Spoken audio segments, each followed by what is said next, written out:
Olá pessoal, hoje a nossa aula é sobre sistema digestório. Nós vamos falar sobre as transformações dos alimentos através da digestão até o momento em que ele vai ser absorvido, pelo intestino. Observem a pergunta inicial da nossa aula.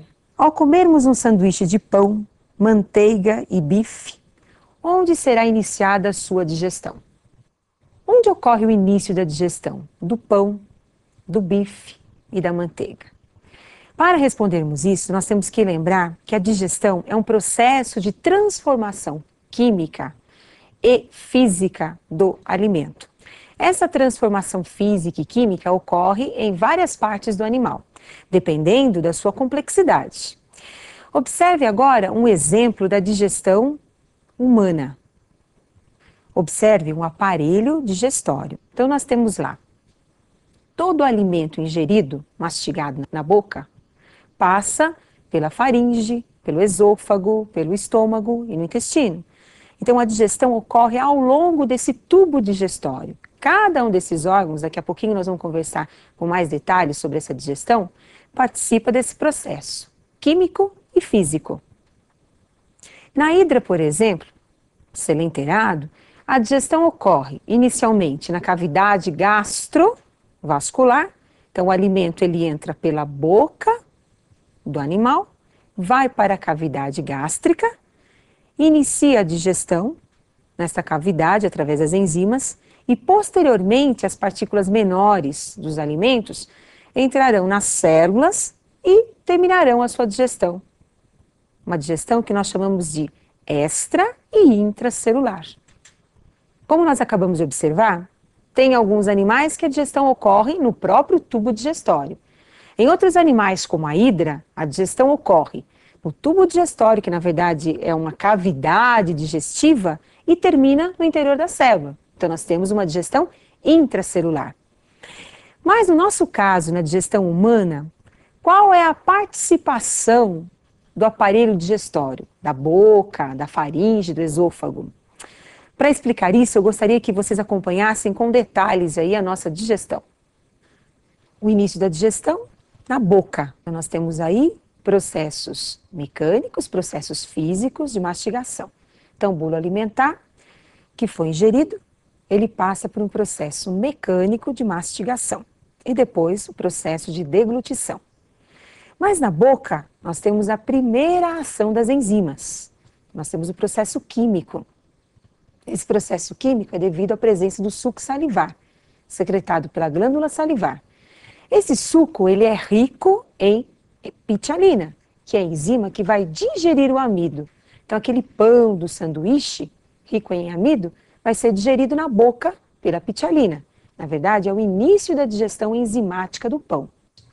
Posteriormente, esse alimento seguirá pela faringe, pelo esôfago, até o estômago.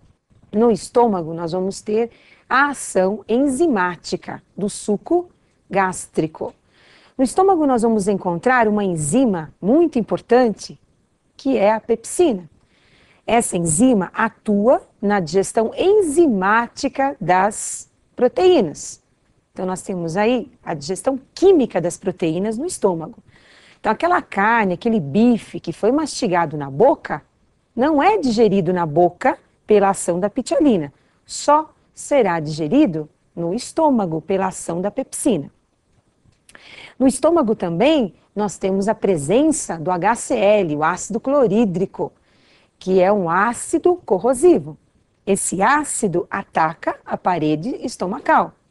Mas para proteger a parede do estômago, nós temos um muco secretado por glicoproteínas, que envolve a parede. Pode acontecer da parede ficar irritada. Nós teremos aí uma gastrite ou uma úlcera, uma ferida com até sangramento.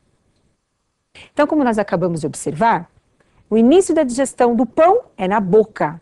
Desce pela faringe, pelo esôfago e atinge o estômago. E lá no estômago nós vamos ter a ação de uma outra enzima, que é a pepsina. Muito bem, continuando no nosso esquema, para vocês perceberem com mais detalhes aí a digestão do estômago. Então, continuando, lá no estômago, nós vamos ter a pepsina, como já falei para vocês, atuando na carne, no bife. Então, esse bife, ele vai ser digerido, né, a proteína do bife vai ser digerida inicialmente no estômago e terminará a sua digestão no intestino. Quando o alimento chega no intestino, então nós vamos ter aí a participação da vesícula biliar. A vesícula biliar armazena a bile e secreta a bile no intestino, que é esse tubo que vocês estão observando aí, que ele inicia no término do estômago. Então nós temos aí, além da bile, que participa do processo de emulsão da gordura que estava naquele bolo alimentar. O que é a emulsão da gordura? Ela age como se fosse um detergente, porque a bile não tem enzimas digestivas, ela tem sais biliares. E esses sais preparam a gordura para ser digerida. Então, essa emulsão que ocorre na gordura é simplesmente para a preparação das enzimas lipases que vão digerir essa gordura, que nós vamos ver posteriormente. Aí nós temos o pâncreas. O pâncreas, ele libera o suco pancreático. Esse suco também vai agir no intestino, junto com o próprio suco do intestino, que é o entérico. Então percebam que no intestino nós vamos ter a participação da bile, produzida pela vesícula biliar, do suco pancreático, produzido pelo pâncreas, e também do suco entérico, produzido pelo próprio intestino. E agora, uma visão geral do nosso aparelho digestório. Então, depois que o alimento foi digerido no intestino delgado, com a participação dos outros sucos, nós vamos ter aí a absorção desse alimento.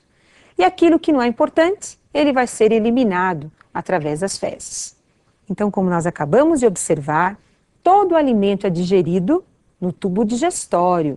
Depois esse alimento é aproveitado, cai na circulação sanguínea, vai para o fígado, onde será desintoxicado e depois esse alimento cai na circulação geral do organismo. Então as toxinas ficam retidas no fígado e posteriormente serão, as substâncias, né, os nutrientes serão levados para todas as células. Agora, como eu já falei, tem as enzimas da boca, da saliva, né, que é a pitialina, tem a enzima do estômago, que é a pepsina, as enzimas do suco pancreático, do suco entérico, mas bile, não esqueçam, a bile não contém enzimas. O que eu vou encontrar na bile? Eu vou encontrar na bile os sais biliares. Agora observe alguns detalhes importantes sobre a digestão que você tem que lembrar. Durante a digestão humana, então nós temos os processos físicos, mecânicos, como mastigação, na boca. Deglutição, nós vamos encontrar movimentos peristálticos em seguida. Lembrando que os movimentos peristálticos são ao longo do esôfago e do intestino. E os processos químicos, também chamados de enzimáticos, onde nós vamos ter a ação das enzimas. E agora, então, nós teremos as principais enzimas dos sucos digestivos. Na verdade, é do suco digestivo humano, né? Observem comigo um resumo das principais enzimas. Na boca, nós vamos encontrar a saliva. A principal enzima da saliva é a pitialina. A pitialina, ela age no amido. Então, aquele lanche que nós comemos, aquele pão, né, rico em amido, o arroz, ele vai ser digerido, o início da digestão do amido é na boca, pela pitialina. Posteriormente, ele termina a digestão no intestino, mas o início da digestão é na boca pela pitialina. No estômago, nós vamos encontrar o suco gástrico, e lá nós temos a pepsina, enzima importante, que age junto com HCl. Eu preciso ter um pH ácido no estômago para nós termos aí a pepsina ativa, agindo sobre a carne, a proteína da carne. No intestino, nós vamos encontrar a liberação do suco pancreático. O suco pancreático, produzido pelo pâncreas, é rico em enzimas. Então, nós temos a amilase, que termina a digestão do amido, que inicialmente foi feita na boca. Nós temos a lipase, que vai agir sobre a gordura, a enzima que digere a gordura. Nós temos a DNase e a RNase, que são as enzimas que vão digerir os ácidos nucleicos encontrados no núcleo da célula.